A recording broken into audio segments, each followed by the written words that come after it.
आपके साथ में। अब क्या होने वाला है कि अब गुरु का गोचर कुंडली के 12वें भाव में होने वाला है।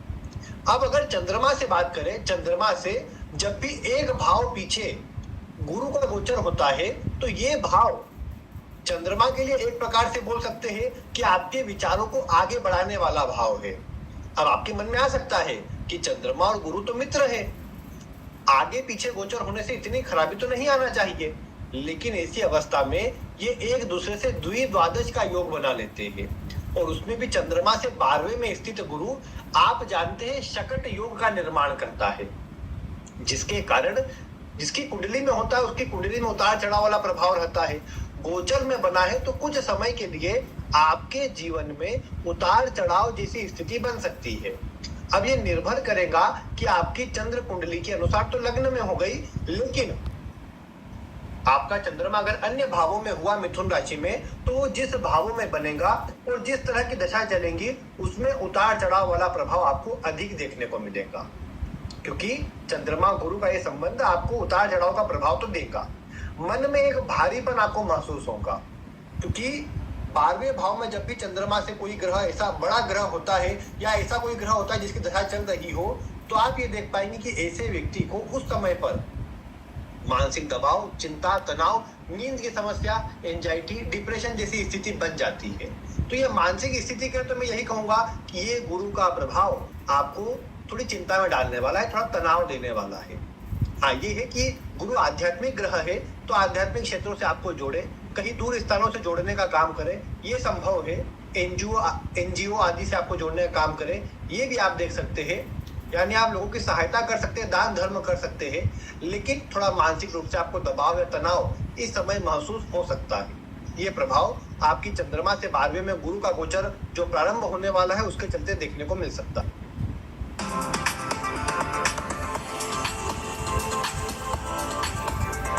देखा ये फेसबुक का मैं जो ये है क्या कहते सीईओ, वो फेसबुक का मैनेजर ऐसे ही नहीं है। देखो ये कितना अच्छा म्यूज़िक चुना है।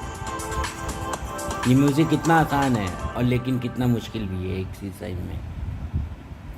आपकी चंद्रमा से 12वें में गुरु का गोचर जो प्रारंभ होने वाला है उसके चलते देखने को मिल सकता है। अगर आप जानते हैं लग्न से भी यही स्थिति है, जो आपका लग्न है मिथुन लग्न, तो उससे 12वें में गुरु का गोचर होने वाला है। अब ये तो आप जानते हैं कि 12वें का गोचर न लग्न से न ही राशि से इतना अनुकूल नहीं माना गया है, और लग्न से जो भी ग्रह 12वें में जाता है तो वो आपके जीवन में बड़े खर्चों को बढ़ाने का काम करने लग जाता है, आपके उत्पन्न करने लग जाता है। अब गुरु की बात करेंगे तो गुरु भले ही आपकी कुंडली में केंद्र का स्वामी है, सप्तम भाव और दशम भाव का स्वामी होता है, तो इन दोनों के भाव का स्वामी कुंडली के 12वें भाव में जाएगा तो इन दोनों भावों को थोड़ा कमजोर करेगा। अगर आपकी दशा भी कुछ ऐसी चल रही है जो इनमें से किसी भाव को कमजोर कर रही है, यानी सप्तम भाव को या दशम भाव को अगर आपकी कुंडली में कोई दशा कमजोर कर रही है तो इस समय पर इससे जुड़ा नकारात्मक असर मिल सकता है।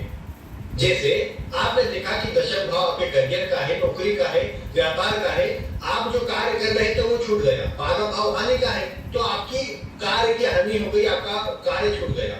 तो ये स्थिति आपके अगर दशा इसी प्रकार की हुई तो ये स्थिति बन गई आपके लिए। लेकिन इसका एक और पक्ष है, अगर आपकी ये दशा अच्छी चल रही है, आगे बढ़ने वाला प्रभाव आ रहा है और विदेश जाने वाला प्रभाव आ रहा है, तो आप कार्य के चलते आपको कंपनी विदेश भेज दे या आप स्वयं से विदेश जाके काम करने लग जाए, ये प्रभाव ये गुरु जरूर निर्मित करेंगे।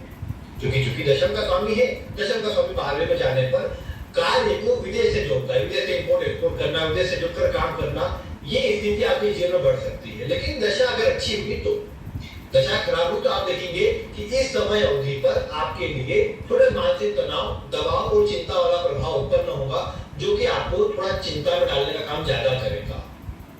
और आप ये जानते ही हैं कि लग्न से 12वें में जब भी कोई शुभ ग्रह का गोचर होता है तो धार्मिक यात्राएं करवाता है, लंबी दूरी की यात्राएं करवाता है, घर के आसपास कोई न कोई मंदिर भी बन जाता है, वो स्थिति बढ़िया होती है। लेकिन थोड़ा सा प्रभाव ये स्वास्थ्य पर, भले घर में किसी के करे लेकिन चिंता तो आपको देगा ना उससे, ये बात देखने को मिलेगी कि घर में किसी का स्वास्थ्य खराब हुआ, आपको खर्च करना पड़ा, चिंता आपकी बन गई। इस समय पर तनाव में है कि अब कैसे क्या करें, धन को लेकर, मैनेजमेंट को लेकर चिंता है आपकी।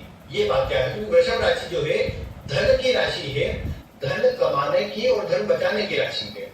अब ऐसी स्थिति में ये 12वें भाव में आपकी कुंडली में ऊपर से गुरु का गोचर उसमें होने वाला है जो धन का कारक है। ऐसी स्थिति में धन लाभ के तो स्रोत बनेंगे, लेकिन सोच विचार कर आगे बढ़िएगा, अन्यथा अन्य की बातों में आकर नुकसान के योग बन सकते हैं। तो उसका आपको ध्यान रखना है। अगर सिर्फ लाभ के लिए इतना ना बढ़े, सोच विचार कर अपनी दशा के अनुरूप आगे बढ़ेंगे, ज्यादा आपके लिए अच्छा है। फिर आपको मैंने बताया कि गुरु की दृष्टियां जहां जहां पड़ती है वहां अमृत ही बरसाती है। तो गुरु की 3 दृष्टियां है, 5वीं दृष्टि, 7वीं दृष्टि और 9वीं दृष्टि। अब हम 5वीं दृष्टि की बात करेंगे तो गुरु की 5वीं दृष्टि कुंडली के पंचम चतुर्थ भाव पर पड़ेगी। यहाँ साइड में आप देखते जाइएगा, चतुर्थ भाव पर गुरु की दृष्टि क्या करेगी, आपके सुखों पर खर्च करवाए। आपकी दशा इस प्रकार की है कि आपको भूमि भवन वाहन की प्राप्ति हो सकती है, तो यह संभव है कि इस समय पर यह गुरु का प्रभाव घर आदि का सुख प्रदान करे। आप अगर लेने का विचार कर रहे थे तो उसके योग बना दे, घर के लिए, गाड़ी के लिए, यानी भूमि भवन वाहन जैसे जो सुख है, भौतिक सुख, उनकी आपूर्ति के लिए गुरु का ये प्रभाव अच्छा है। चतुर्थ भाव को देखिएगा तो माता से संबंधों को अच्छा करेगा, माता का स्वास्थ्य संबंधी कोई परेशानी होगी उसे ठीक करेगा। चतुर्थ भाव का घर होता है, घर में खुशहाली आएंगी, सुख सुविधा का प्रभाव बनेगा। तो ये प्रभाव आपके लिए अच्छा आ रहा है क्योंकि चतुर्थ भाव आपके घर का है। घर का एनवायरनमेंट कम से कम अच्छा रहेगा तो आपकी आधी चिंता तो यूं ही दूर हो जाएगी। घर के लोगों का आपको सहयोग मिले, घर के लोग आपको मतलब अच्छा साथ दे, ये सब बातें बढ़ सकती है। हाँ, दशा का सपोर्ट रहेगा यहाँ पर, लेकिन फिर भी गुरु तो अच्छा स्थिति में आ रहा है, कम से कम घर परिवार से जुड़े कार्यों के। फिर आप एक बात देख पाएंगे कि ये गुरु की 7वीं दृष्टि कुंडली के 6ठे भाव पर पड़े। अब इससे क्या होगा, 6ठा भाव भी और 12वां भाव भी दोनों एक्टिव हो जाए। 6ठा और 12वां दोनों भाव एक्टिव होने पर निश्चित ही स्वास्थ्य पर खर्च करवाते हैं। आपको चाहिए कि आप खर्च अगर ज्यादा ना करना चाहे, बचना चाहे इस परेशानी से, तो एक काम कीजिएगा कि आप इस समय अवधि पर जब ये गोचर लगने वाला है उसके कुछ ही समय में आप किसी हॉस्पिटल में जाकर के कुछ दवा का दान कर दीजिएगा। कोई व्यक्ति दिखे जिसे आवश्यकता है किसी दवा की, उसे दवा दे दे, उसे दवा दिला कर दे दे, पैसे आप दे दे उसका।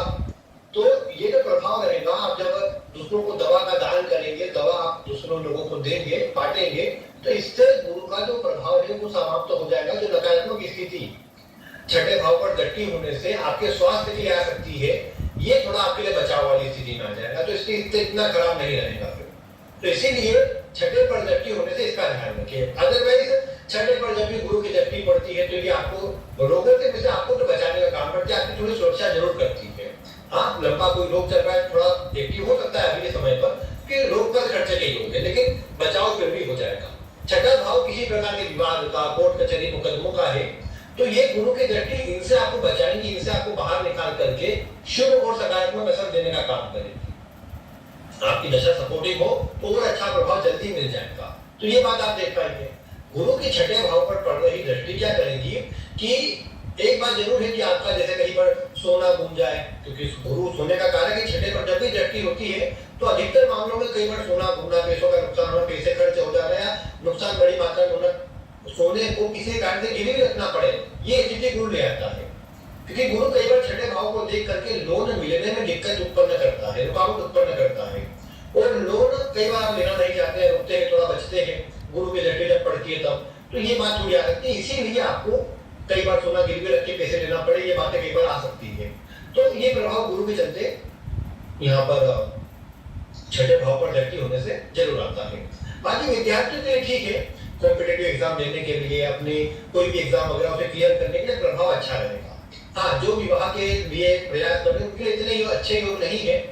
यहाँ पर गुरु की दृष्टि 6ठे पर है, तो नौकरी जिनको नहीं मिली उनके लिए योग अच्छे, नौकरी मिल जाए, नौकरी प्रमोशन चाहते थे, प्रमोशन की कुछ स्थिति बने, अगर दशा की सपोर्टिंग हो तो। लेकिन ट्रांसफर संभव है, क्यों ट्रांसफर संभव है, 6ठा 12वां तो एक्टिव है ही, इसके साथ में आप देखते हैं कि गुरु की 9वीं दृष्टि 8वें भाव पर भी, 6ठा 8वां 12वां तीनों भावों पर गुरु का प्रभाव है। इसके चलते क्या होगा कि त्रिक भाव तीनों एक्टिव रहेंगे गुरु के गोचर के चलते। इसके कारण आपको इस समय पर थोड़ा तनाव, थोड़ा दबाव, थोड़ा सा मतलब चिंता जैसी स्थिति अधिक महसूस हो सकती है, थोड़ा मन में कंफ्यूजन या फिर जल्दीबाजी में आप गलत निर्णय ले ले, ऐसी तरह स्थिति बन सकती है। इसीलिए इस समय पर आपको क्या चाहिए कि आप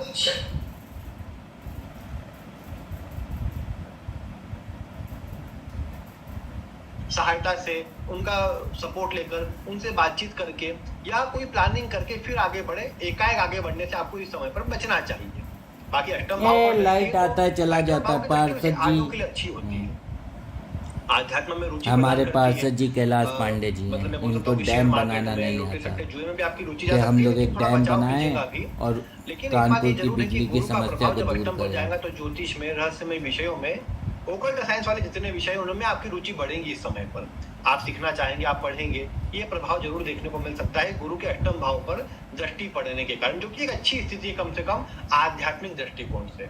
अगर आप इसे भौतिक दृष्टिकोण से देखेंगे तो थोड़ा खराब प्रभाव ये रोज गुरु का बारहवें रोज भाव में आसनी आपको प्रदान कर बैठाकर, सकता है। आसनी बिछाकर, अब आप आराम कई से दर्शक ऐसा बोलेंगे बैठकर कि आप तो सब और नेगेटिव क्या बताते कहते हैं हैं या फिर दुर्गा आपने सप्तशती का बताया पाठ कि देखिए करूंगा प्रभाव इस बेटा। तरह का है। मैं आपको सच बोल रहा हूँ कि भगवान से मैं झूठी दूर बातें हो जा बता रहा दूं हूँ, और आपको क्योंकि मेरे खुश हो पास कि चलो कितना पैसा आ अच्छा गया बताया, ना। जब मेरे और पास बाद में आप पैसा नहीं परेशानी में था आ तो मैं जाए, भगवान तो के वो भी पास अच्छी बात था। नहीं है ना। जब मेरे पास इसीलिए पैसा तो मैं नहीं था प्रभाव तो बता मैं रहा हूँ। भगवान विशु के भी पास था, तो मेरे कहीं पास बाहर जाने पैसा के आ लिए, गया विदेश ना तो जाने मैं के लिए, भगवान विदेश से में बसने दूर के हो लिए आप गया। प्रयास कर रहे थे। मैं तो समय कभी अच्छा बन भगवान से जाएगा, गुरु के पैसा प्रभाव मांगता से, ही नहीं था। वहाँ अच्छी स्थिति बन मैं तो जाएगी। बोलता था भगवान बस लेकिन खाने पीने को अच्छा अच्छा फिर दे भी दो। भौतिक और मानसिक दृष्टिकोण से थोड़ी चिंता दे सकता है। इसीलिए मेडिटेशन करने को मैंने कहा है, दवा का दान करने को कहा है, ये आपके लिए बहुत बढ़िया रहेगा। फिर आप ये तो जानते हैं कि गुरु के गोचर से कुंडली के कुछ भाव एक्टिव होने वाले हैं। मैंने आपको पूर्व में एक वीडियो दी थी गुरु के गोचर से जुड़ी, जिसमें यही बताया था कि गुरु के इस गोचर से कौन कौन से भाव किस प्रकार एक्टिव होने वाले हैं। तो आप यहाँ साइड में चार्ट में देख रहे हैं कि कौन कौन से भाव एक्टिव है। आप चाहे तो विस्तार से समझने के लिए आई बटन पर क्लिक करके पूर्व की वीडियो को भी देख सकते हैं जो मैंने इस पर बनाई है। बाकी मुख्यतः ये जो भाव आप जहाँ पर टिक लगे देख रहे हैं हरे रंग से, ये भाव एक्टिव रहेंगे। तो अब इससे क्या होगा, देखो छठा भाव एक्टिव, 12वां भाव एक्टिव, 8वां भाव एक्टिव। जैसा मैंने कहा त्रिक भाव का एक्टिव होना संघर्ष रुकावट को बढ़ाता है। लेकिन चतुर्थ भाव एक्टिव रहेगा, पंचम एक्टिव रहेगा, तो आपकी दशा सपोर्टिंग हुई तो आप इस समय पर आगे बढ़ पाएंगे। आप इस समय पर मान सम्मान हासिल कर पाएंगे और आप इस समय पर घर, सुख सुविधा आदि का भी अच्छा प्रभाव ले पाएंगे। ट्रांसफर या परिवर्तन होता है तो अच्छा रहेगा, मतलब कभी बाहर से आप जुड़ना चाहेंगे, विदेश जाना चाहेंगे तो बहुत बढ़िया रहेगा। और अगर आप हॉस्पिटल से जुड़ा कोई काम करते हैं या कोई चैरिटेबल ट्रस्ट से जुड़ा कोई, उनसे जुड़कर काम करते हैं या लोगों की आप सेवा करते हैं, समाज सेवा आदि में आप जुड़े हुए हैं, तो ये समय आपके लिए अच्छा रहेगा। लोगों के बीच तो ये बात अच्छी रहेगी। दूसरे भाव भी एक्टिव रहेगा और 8वां भी एक्टिव रहेगा, तो पैतृक संपत्ति मिलने का प्रभाव बढ़ सकता है, क्योंकि दूसरा और 8वां। अरे हाँ यार, मेरे चाचा मेरा 1.5 बीघा जमीन दे दे तो वही बेच के हमारे पास खूब पैसा ही पैसा हो जाएगा। अब मैं जा रहा हूँ गाँव। मिलाप चाचा तो बोल रहे थे कि बाइके से गाँव आ बाकी इस समय पर वैसे तो पंचम भाव एक्टिव है जो संतान का सुख देने वाला भाव बन जाता है, लेकिन इस समय पर गुरु पंचम भाव से देखेंगे तो 8वें में गोचर करते हैं। निश्चित ही दूसरा भाव एक्टिव है तो कुटुंब में वृद्धि होना, कुटुंब में बढ़ोतरी होना, इस तरह का प्रभाव आता है। अच्छा, लेकिन फिर भी ये प्रभाव थोड़ा सा कम आता है। लेकिन अगर कुंडली में दशा आदि सही हुई आपकी तो ये देखने को मिलेगा कि आपको प्रभाव मिल सकता है। आपके मन में आ रहा होगा कि बार बार मैंने दशा का जिक्र किया है, वो इसीलिए क्योंकि देखिए दशा से बड़ा कुछ नहीं होता। आपकी कुंडली में कोई योग की ये घटना होने वाली है, लेकिन वो घटना भी तभी होंगी जब उससे जुड़ी दशाएं आएंगी। इसके अलावा आप ये देख पाएंगे कि जब भी आपकी कुंडली में कुछ ग्रहों का प्रभाव इस तरह से चलेगा जो उन भावों को एक्टिव करे, तभी उन भाव का प्रभाव भी मिल पाएगा। तो भले ही किसी कुंडली में योग अच्छे हो, अगर दशा सही नहीं आ रही या उसको एक्टिव करने वाली नहीं आ रही तो व्यक्ति को फिर संघर्ष अधिक करना पड़ता है। लेकिन आपके लिए मैं कहूंगा कि अगर कुंडली में दशा आपकी सही है, आपके कुंडली में जो एक गुरु का प्रभाव है वो भी कम से कम ठीक है, तो इतनी परेशानी नहीं रहेगी जितनी कि नॉर्मल किसी व्यक्ति को जिसकी कुंडली में गुरु खराब है या जिसकी कुंडली में अन्य ग्रह अवस्था कमजोर हो रही है, तो वो व्यक्ति थोड़ा परेशान रह सकता है। बाकी आप अपनी कुंडली में देखिए कि गुरु का प्रभाव किस तरह का है। निश्चित ही आपकी लग्न राशि से दृष्टियों का प्रभाव तो कम से कम ऐसा है जो बचाव करने वाला है। बाकी जो 12वें में है तो खर्च थोड़ा अधिक होना, धार्मिक कार्यों पर होना, किसी मंदिर आदि पे बन रहा हो तो वहां पर आप अपने पैसे का दान करें, इसी सब बातें हो सकती है। ये बातें गुरु दर्शा रहा है। बाकी मैं यही कहूंगा कि अगर आप विदेश जाने वाले थे, कहीं बाहर जाने वाले थे, आप प्रयास कीजिए। इस समय आपके लिए बहुत बढ़िया योग रहेंगे, आपको परिणाम भी अच्छा मिलेगा। क्या विदेश जाएंगे? बाकी अगर आपका आज की वीडियो से जुड़ा कोई भी नहीं लगाता तो आप वीडियो में कमेंट करके अवश्य पूछ सकते हैं। आज की वीडियो में इतना ही। वीडियो देखने के लिए आपका मैं अगर अमेरिका में होता तो कैंपेन चला देता वीजा फ्री फॉर इंडियन।